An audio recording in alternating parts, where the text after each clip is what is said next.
In February 1959, 9 highly experienced skiers, led by Igor Dyatlov, ventured into the brutal, freezing expanse of Russia's Ural Mountains.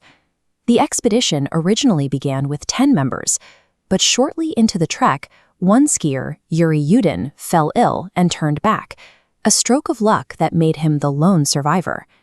Weeks passed with no word from the remaining 9. Finally, on February 26th, a search and rescue team located their abandoned campsite, clinging to the slopes of Otorten Mountain.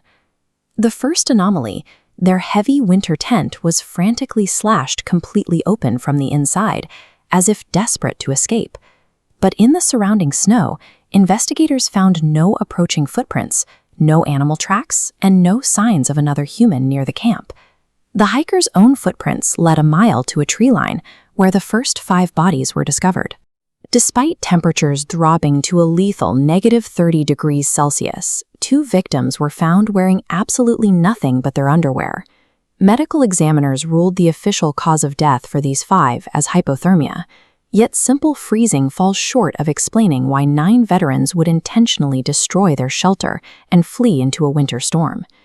As the brutal winter thawed 2 months later, the search teams finally located the remaining 4 bodies buried deep beneath the snow in a nearby ravine. These final 4 victims were inexplicably wearing the heavily damaged clothing of the first 5, pointing to a grim scenario where they stripped their dead friends just to stay warm. The autopsy results for this group defied all medical logic. They had suffered massive internal injuries, including crushed ribs and a fractured skull. Yet their skin showed 0 outward signs of blunt force trauma, no heavy bruising, and no defensive scratches. Most disturbing of all, the examiner noted that one of the female hikers was completely missing her tongue. To further complicate an already impossible crime scene, testing revealed distinct traces of radioactive contamination on the victim's clothing and scattered across the campsite.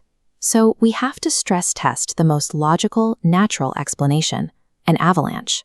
A sudden, terrifying wall of snow crashing down on the camp would account for the slashed tent and a panicked flight into the woods. As for the naked bodies, science offers a phenomenon called paradoxical undressing. As severe hypothermia sets in, a victim's brain becomes scrambled, making freezing individuals actually feel like they are burning alive, prompting them to tear off their own clothes. But the avalanche theory ultimately collapses under the weight of the autopsy reports. A wall of moving snow cannot explain localized radioactive material, it cannot cleanly remove a tongue, and it certainly cannot cause fatal internal crushing without leaving a single bruise on the surface of the skin. This brings us to a second prominent theory, a Soviet military cover-up. Yuri Yudin, the lone surviving member of the group, was brought in to identify items recovered from the scene, and he singled out a strange piece of heavy cloth that he believed to be military-grade material. Given the height of the Cold War, an errant or classified weapons test is a highly plausible explanation. A heavy impact or blast could theoretically account for both the massive internal blunt force trauma and the lingering radiation at the campsite. However, a close examination of the terrain breaks this theory entirely. Search teams scoured the mountain and found absolutely 0 evidence of an explosion, no blast crater, and no structural damage to the surrounding trees. That leaves us with a third explanation, one that sounds like an internet conspiracy but was actually put forward by the case's lead investigator, Lev Ivanov. He pointed to extraterrestrials.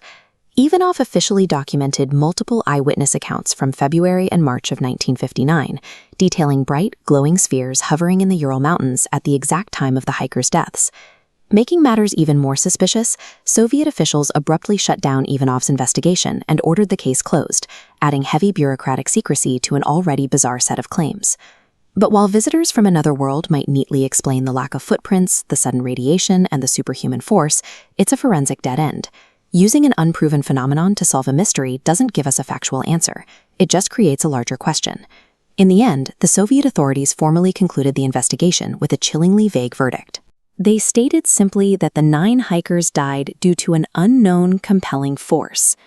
This graphic shows exactly why the Dyatlov Pass incident refuses to fade into history.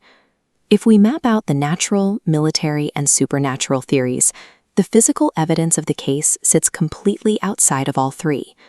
Every single proposed answer is actively contradicted by at least one piece of hard data.